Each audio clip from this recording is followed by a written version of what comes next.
اور بھائی تلاوت تو ہے ہی، ساتھ ساتھ اگر اس کے بھی اہتمام کیا جائے کچھ وقت نکال کر، اگر پہلے کبھی موقع نہیں ملا ہے تو قرآن کریم کا ترجمہ، اس کی تفسیر کسی مستند تفسیر کے ذریعے کی مدد سے اس کو پڑھنے کا بھی اہتمام کیا جائے۔ تو تلاوت، پھر چلتے پھرتے ذکر، اور بعض وہ عبادتیں، نفلی عبادتیں جو عام دنوں میں ادا کرنے کی توفیق نہیں ہوتی،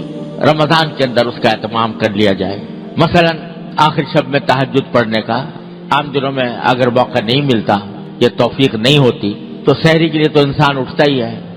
اس سے کچھ پہلے اٹھ جائے اور کچھ رکعتیں تہجد کے پڑھ لے، 8 رکعتیں،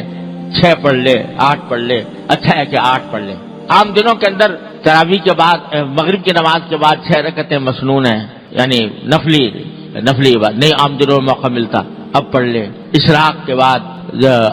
جو رکعتیں، 2 رکعتیں یا 4 رکعتیں، یہ